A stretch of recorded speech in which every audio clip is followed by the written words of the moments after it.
Kalau kita bicara soal epos besar dalam tradisi Hindu, ada dua yang paling menonjol. Nah, hari ini kita bakal menyelami salah satunya, Ramayana. Tapi jangan bayangin ini cuma sekedar teks keagamaan yang kaku ya. Ini tuh sebuah kisah yang luar biasa banget tentang cinta, pengorbanan, dan perjuangan yang abadi. Gimana kalau saya bilang kisah cinta terhebat di dunia itu berakhir tragis? Pertanyaan ini mungkin kedengarannya aneh ya, tapi justru ini kuncinya buat kita benar-benar paham Ramayana. Ini bukan dongeng biasa yang sering Anda dengar. Percaya deh, ceritanya tuh jauh lebih rumit dan jauh lebih menyayat hati. Oke, biar ada gambaran, kita coba bandingin sebentar sama epos besar lainnya yaitu Mahabharata. Kalau Mahabharata itu kan fokusnya soal perang perebutan tahta antar keluarga. Nah, Ramayana yang artinya perjalanan Rama, itu beda banget. Inti ceritanya adalah sebuah pencarian yang digerakkan oleh cinta. Ini tentang perjuangan seorang pangeran buat menyelamatkan istrinya dari cengkraman Raja Iblis. Oke, jadi kita mulai dari awal ya. Cerita ini berpusat pada dua tokoh utama yang takdirnya itu, udah terjalin di surga, jauh sebelum mereka bahkan lahir ke dunia. Pertama, kita kenalan dulu sama Rama. Dia ini bukan cuma pangeran biasa loh. Dalam kepercayaan Hindu, Rama itu adalah penjelmaan atau avatar dari Dewa Wisnu. Jadi dewa yang turun ke bumi dalam wujud manusia, dan tentu saja ada tujuan kosmis yang sangat penting di baliknya. Terus ada pasangannya, Shinta. Dan ya, dia juga bukan manusia biasa.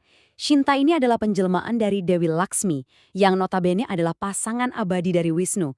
Jadi, kebayangkan, pertemuan mereka di bumi ini sebetulnya cuma cerminan dari ikatan ilahi mereka. Mereka ini, secara harfiah, ditakdirkan untuk bersama. Dan cara takdir mempertemukan mereka itu dramatis banget. Jadi, ayahnya Shinta ini bikin sayembara yang kayaknya mustahil deh. Siapapun yang bisa membengkokkan busur suci milik Dewa Shiva, dialah yang berhak mempersunting putrinya.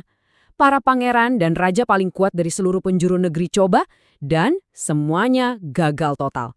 Bahkan buat ngangkat busurnya aja nggak sanggup. Terus muncullah Rama. Dia nggak cuma membengkokkannya, tapi dia mematahkannya jadi dua. Ini jadi bukti nyata kekuatan ilahinya.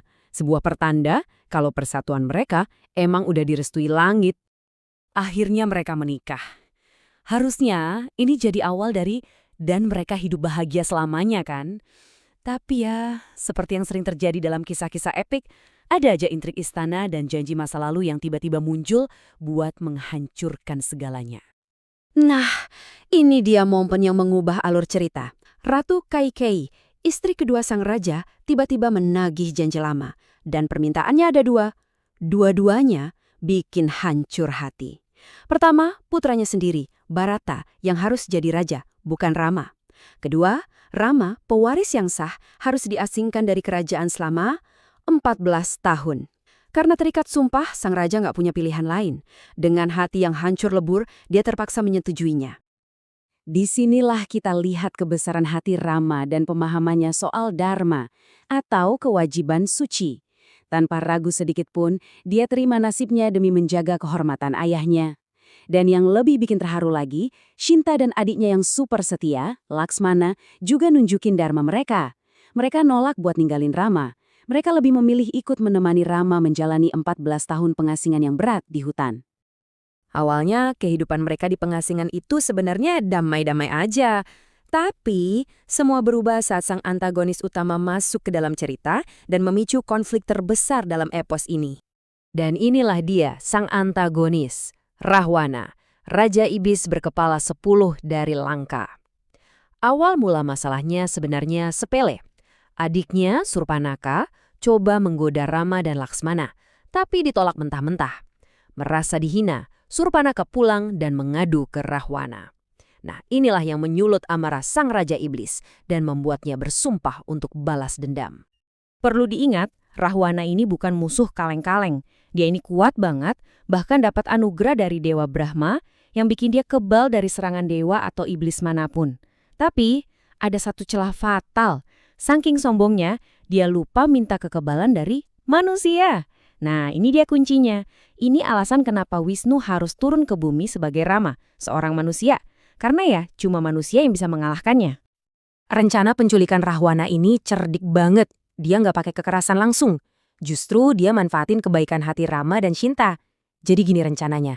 Pertama, salah satu iblisnya diubah jadi kijang emas yang cantik banget buat mancing Rama ngejar dia jauh-jauh. Kedua, si iblis tadi teriak minta tolong pakai suara Rama buat nipu Laksmana supaya ninggalin Sinta sendirian. Sebelum pergi, Laksmana sempat gambar lingkaran pelindung di sekitar Shinta. Tapi Rahwana muncul dengan menyamar jadi orang tua yang minta-minta. Karena kasihan, Shinta melangkah keluar dari lingkaran itu. Dan saat itulah Rahwana menangkapnya. Jebakan yang sempurna. Begitu sadar mereka udah ditipu dan Shinta diculik, dunia Rama seakan runtuh. Dia pun memulai pencarian putus asa buat menemukan istrinya, dan dalam perjalanannya, dia justru menemukan bantuan dari tempat yang gak pernah dia duga. Pencarian ini membawa Rama dan Laksmana ke kerajaan Parawanara, alias bangsa manusia kera. Di sana, Rama membantu raja mereka, Sugriwa, merebut kembali tahtanya. Sebagai balas budi, Rama dapat sekutu yang luar biasa. Seluruh pasukan Wanara, termasuk jenderal mereka yang paling hebat, Hanuman. Hanuman ini bukan karakter sembarangan. Dia sakti banget. Cuma dengan satu lompatan, dia bisa menyeberangi samudra dan menemukan Shinta di Istana Rawana. Hanuman langsung nawarin buat bawa Shinta kabur saat itu juga. Tapi Shinta menolak. Dia bilang, aku ingin Rama, suamiku, yang menyelamatkanku. Ini soal kehormatan. Baginya, Rama sendiri yang harus datang, mengalahkan Rawana, dan merebutnya kembali dengan gagah berani.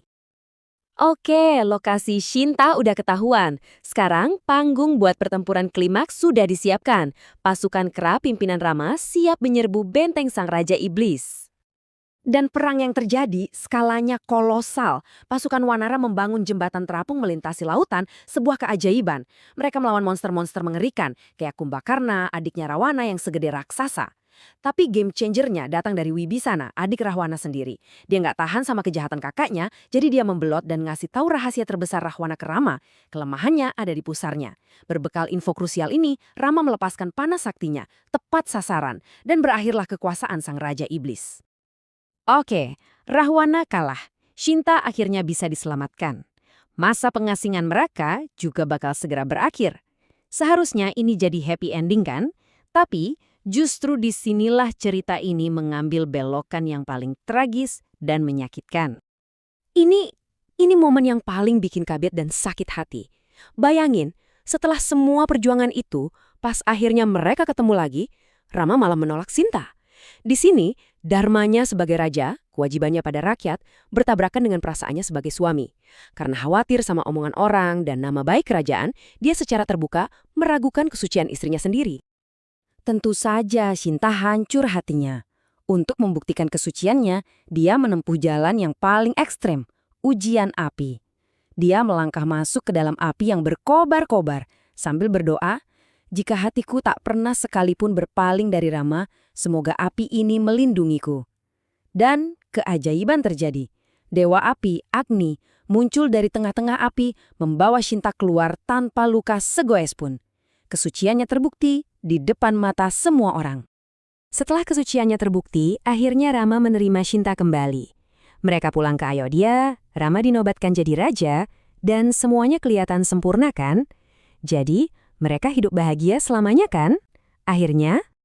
Sayangnya tidak. Ternyata ceritanya nggak berhenti di situ.